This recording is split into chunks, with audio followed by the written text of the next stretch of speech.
No way, that's impossible. We're living together. You just need to sign the divorce papers. Good luck with your poor life. I stood there, dazed, holding the phone after the call was suddenly cut off. The lawyer couldn't help but burst out laughing. Olivia looked at the lawyer, confused. He was wiping tears with a handkerchief. My name is Karen, and I am the CEO. I've been married to my husband, James, for 3 years. We don't have children. We're both so busy with work, often even on weekends, that we hardly find time for long talks.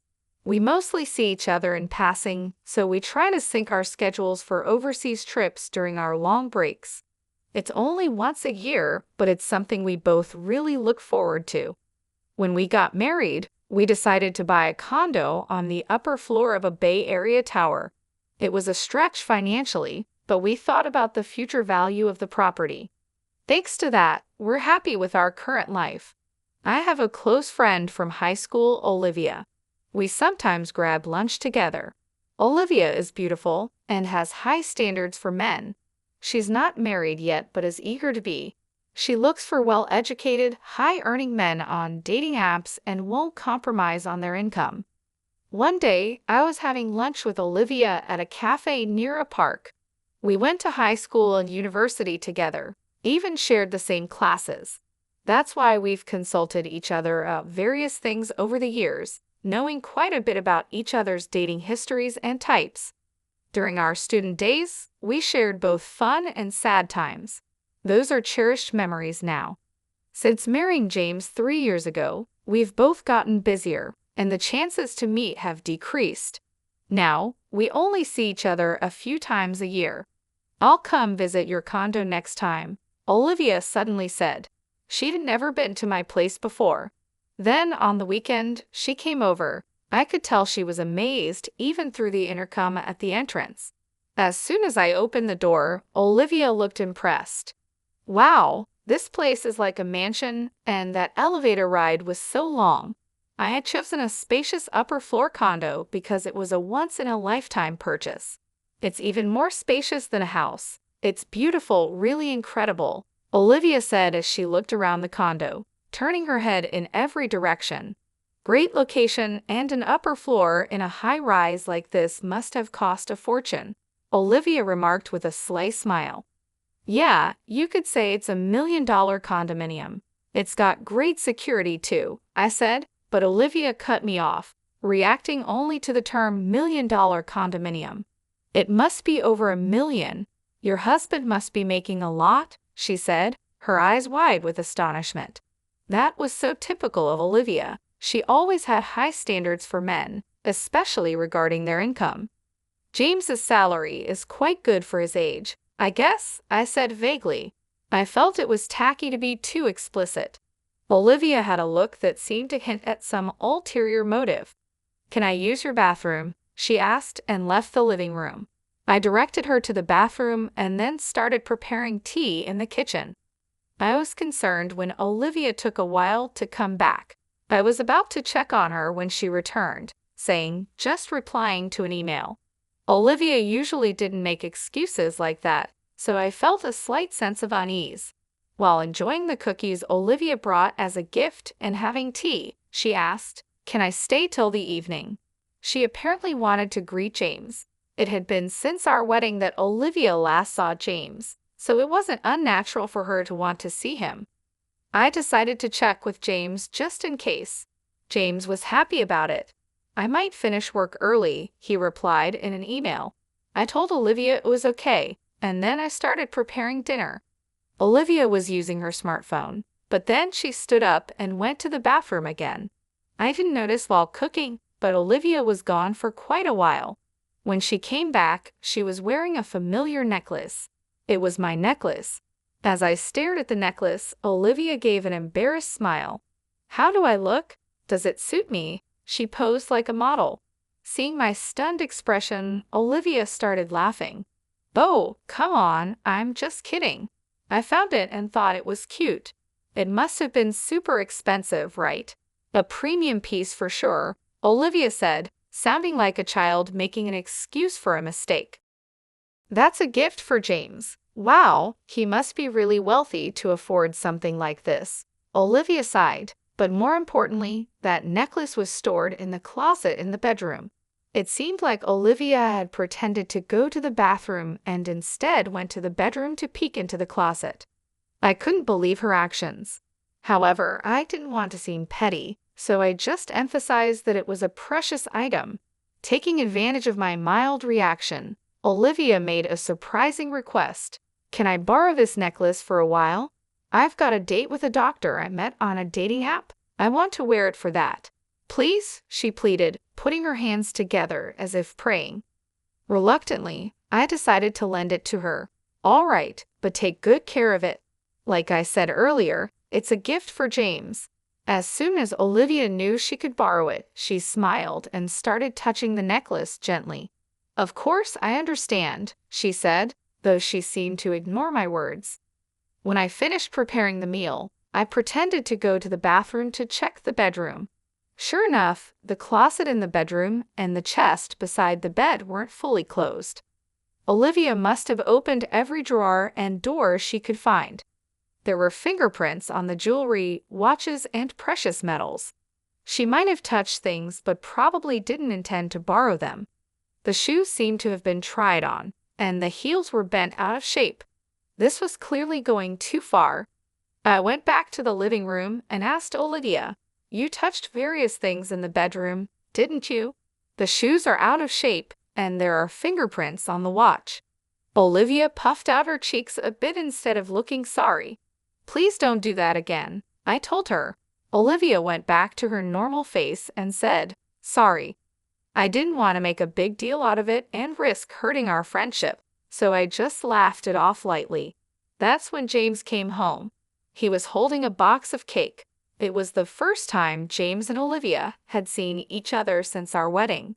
It was awkward at first, but they slowly started talking, and by dinner, they were chatting like old friends. While I was cleaning the dishes, they were laughing together. "My boss is terrible, right?" James said, laughing. "I envy James's team," Olivia added. James was smiling, his eyes crinkling with laughter. "That's not true," he replied. I was a bit uncomfortable seeing Olivia touch James so casually, but I thought it was better than them being distant. After all, James wasn't usually the type of man Olivia went out with. About a month after Olivia's visit, I noticed a change in James. He spent more time on his smartphone, which he usually didn't do.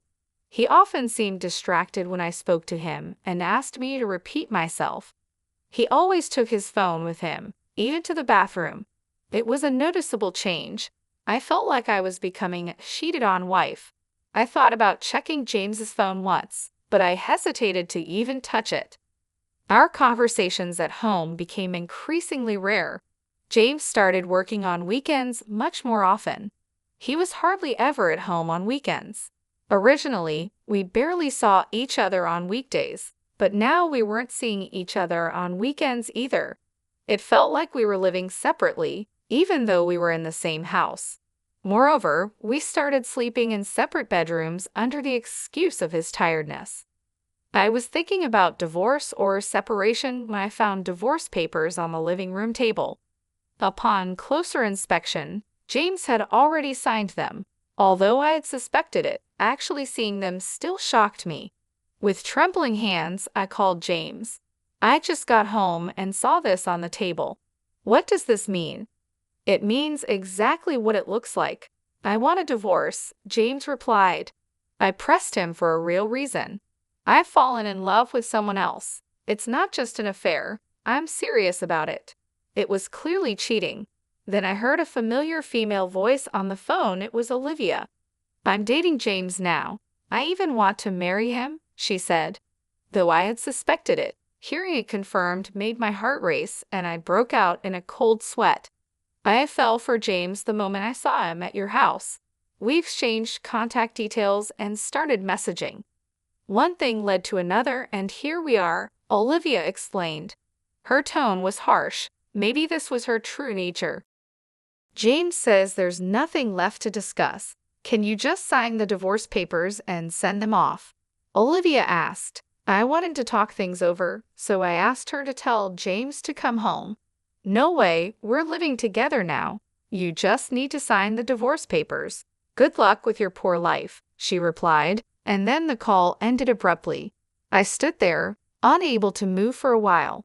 After that, sleepless nights continued for me. James didn't come home. I couldn't bring myself to touch the divorce papers. They just sat there untouched. Furthermore, Olivia kept sending me multiple photos of her and James together, flaunting her relationship. It seemed to be an intimate relationship, but this felt like harassment. My mental health deteriorated, my complexion worsened, and sometimes I'd become vacant even during the day. People around me became worried and strongly suggested I go to the hospital. I ended up being somewhat forcibly taken for treatment and started taking medication. I managed to find some peace and started to sleep again. I could somehow go to work, but then an unbelievable thing happened. When I returned from the hospital, something felt off in the room. Going to the bedroom and opening the closet, I found that bags and jewelry were missing. The count of jewelry and watches in the chest was off too. There was only one person who could have done this. Why would she do something like this? What had I ever done to her? My insomnia came back, and I had more sleepless nights, barely getting through my days. During counseling at the hospital, when I mentioned the theft at home, I was strongly advised to consult a lawyer. I contacted the company's lawyer right away and set up an appointment. The lawyer asked me first, "What would you like to do?" "I'll get a divorce. I want those two to face proper consequences," I answered immediately, surprising even myself. Just a little while ago, I was unsure what to do. I couldn't believe how easily those words came out of my mouth. Perhaps I really wanted to punish them after being tormented so unfairly. A week later, I received a message from Olivia. I had sent her a certified letter. "Hey, what are you thinking? Sending a certified letter to my workplace?" Olivia sounded pretty angry, her voice filled with rage. "You must have expected at least this much. Anyway, I'm leaving everything to my lawyer now." I hung up the phone. Olivia called several times after that, but I ignored all of them. Then James called. I had sent a certified letter to his parents' house. Apparently, his affair being exposed at home caused a huge uproar. I wanted to burst out laughing at his self-inflicted predicament, but managed to restrain myself. Feeling that leaving it all to the lawyer wouldn't be enough to calm my feelings, I decided to confront them both. I would denounce them thoroughly on the spot. The lawyer arranged the date and time, and we decided to have the discussion at the law office. A few days later, the two reluctantly showed up at the law office. I thought they would bring their own lawyer, but it seemed they came alone. Olivia stormed into the office, flinging the door open. James followed, looking uncomfortable. "Finally, we meet, you coward," Olivia said, not hiding her anger at all. James tried to calm her down. "You've been avoiding us all this time. Our wedding has been delayed because of you," Olivia said, looking like she might throw her bag at me any moment. James was desperately trying to hold her back. As I watched them with a feeling of pity, the lawyer nodded at me. "Please calm down. If any violence or abusive language occurs, we will immediately call the police," the lawyer said.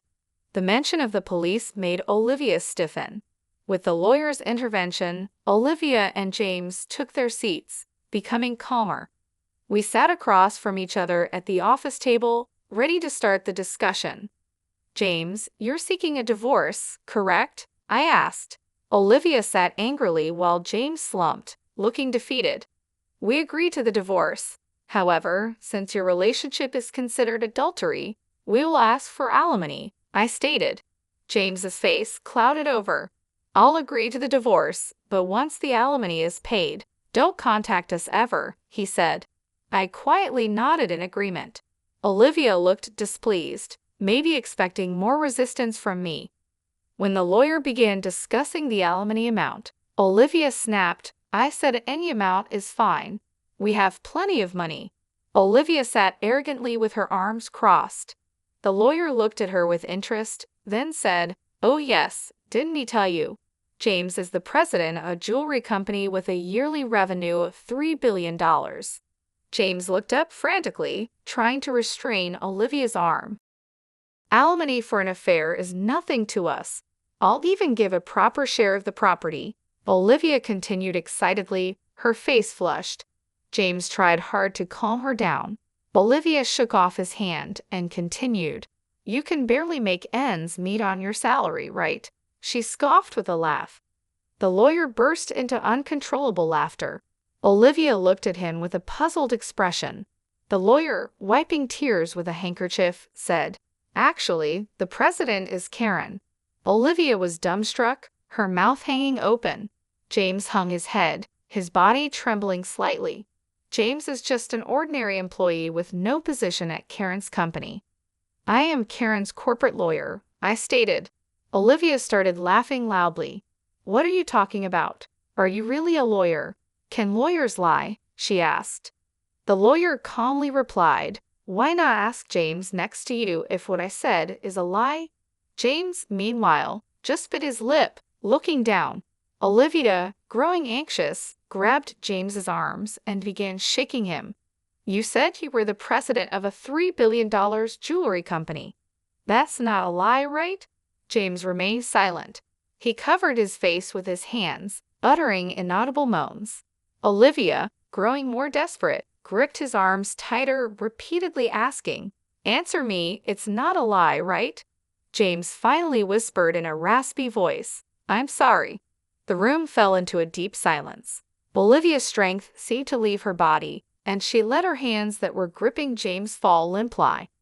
"You said you were the president of a company making $3 billion a year," she muttered almost to herself. James's single apology had plunged Olivia into despair. She stood up, trembling. "It's a lie, right? There's no way you're the president." Olivia pointed at me accusingly.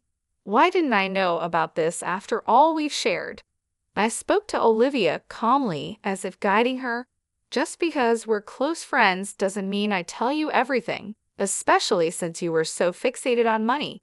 I had no intention of telling you." I looked Olivia straight in the eyes without averting my gaze. Olivia seemed to lose all her energy and slumped down. "Then that house, of course, the house is in my name, so James will be the one leaving," I continued. Olivia fell silent, and James continued to hold his head. James probably didn't want to come here. He knew this would happen. But if he didn't come here, things would be worse. It's hell either way for him now. James is left with nothing but hell waiting for him. The lawyer began to present the evidence. I had first gathered these photos of James and Olivia together. They were the photos she sent to my phone, now printed out. The lawyer placed a voice recorder on the table and played a recorded conversation. "Why would you send something like this?" "I just wanted to share our happiness with you." Olivia's voice filled the room, while James seemed to be holding back tears. "Hey, still clinging to the past. I want to divorce quickly." "I know what you're clinging to. It's James's income. He's the president of a $3 billion jewelry company, right?" "You hid it because you thought I might take it," Olivia said, perhaps embarrassed, and covered her face with her hands. "Hurry up and divorce and leave that condo. It'll be mine soon. Too bad James didn't come back to you. I'll give you as much alimony as you want." "Poor thing. Your aim was the money, not James." "I'm speechless at how you've been deceived, James." James looked down, tears spilling onto his pants. James and Olivia fell silent. "Do you think this is over?" "What else is there, Olivia?" "You broke into the house when Karen wasn't there and stole several items, didn't you?" the lawyer said calmly. James looked shocked, apparently unaware of this. "Hey, what's this about stealing?" Olivia bit her lower lip, her hands shaking. "No, not me. I don't know anything," she said. The lawyer placed a tablet on the table and played a video.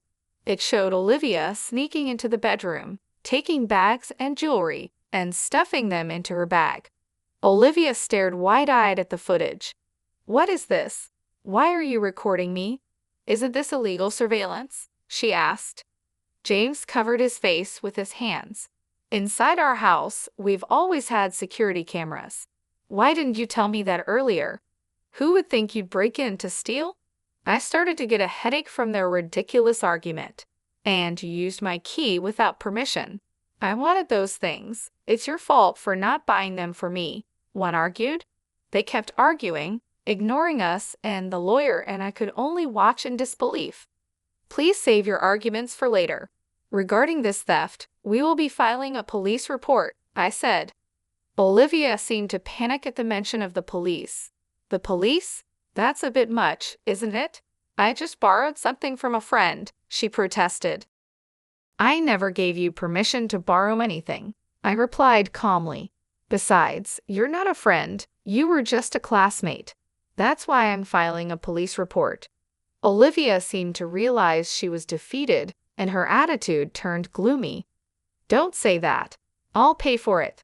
I'll make up for it. Just please don't call the police. Olivia started to kneel and apologize. I looked down at her and said coldly, "You're going to compensate. The value of what you stole is more than your annual income. Are you sure about that?" Olivia was speechless. And there's also the matter of the alimony. Olivia turned to James, pleading in a tearful voice. You'll pay, right? Even if you're not the president, you still earn well, right? James was silent, looking down. He can't pay it because he's about to be fired, I added. James looked up in surprise. That's right, since leaving the house, James has not shown up for work. Plus, with this commotion, there have been complaints from his boss, I explained. James looked like he might collapse on the floor. But there's still the property division, right? I'll pay with that, Olivia said, but that wasn't possible. Karen and James had a prenuptial agreement about property. You didn't hear anything from James, did you? He never told you the inconvenient truths, I said, looking at James with disdain. The lawyer placed the contract on the table. The agreement stated that if the marriage lasted less than 5 years, neither party could claim the other's property. Currently, they were in the 3 years of their marriage. Olivia tried to grab the document, as if to tear it up. You should handle that document carefully. It's a notarized deed, and you could be held legally accountable for damaging it, I warned her. At the mention of a crime, Olivia stopped. She then half-heartedly pleaded with James, James, you have savings, right? Use that to pay. James looked at Olivia with resentful eyes. What money? You always wanted sushi, steak, this, that. There's no way I have any savings left. It appeared he also had debts from questionable sources. Olivia's shoulders slumped. It was a pitiable sight. The glamorous appearance that used to make men turn their heads was gone. This was the result of the seeds she had sown herself. The two sat looking haggard and lost, muttering, "This wasn't supposed to happen, and what will I do now?" I decided to leave the rest to the lawyer and stood up to leave. Olivia, money isn't something you steal from others. It's something you earn through effort.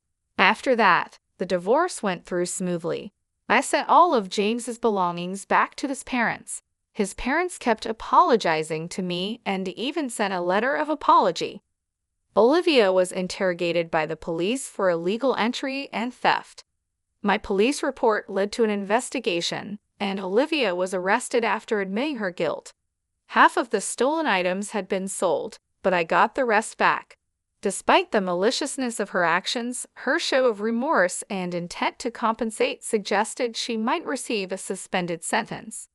However, Olivia had other crimes. It was revealed that she had been stealing from men she met on a dating app, which meant she would likely face a prison sentence. No wonder she reacted so strongly to the mention of police and crime. James couldn't live in Olivia's apartment and moved to a 2-apartment on the outskirts of town. He's looking for a job, but his unexplained absences and poor attitude at his last job make it hard for him to get hired. For now, he's getting by with day labor. After the divorce, I threw myself into my work. Now, I'm expanding our company's jewelry line to Europe. The idea came after a trip to Europe that I took as a break from everything. During that trip, I had the chance to share a glass of wine with the owner of a jewelry store in Switzerland. We talked passionately about jewelry designs. The owner and I hit it off, and he agreed to showcase my company's jewelry in his store. The owner is a wonderful man who, perhaps because of his own history with divorce, understands my heart act. To be honest, I'm focusing on sales in Switzerland, partly to see him. It might be mixing business with pleasure, but I think I've earned this perk after all I've been through. That's how tough it has been for me. I receive regular updates on their situations from the lawyer after the divorce.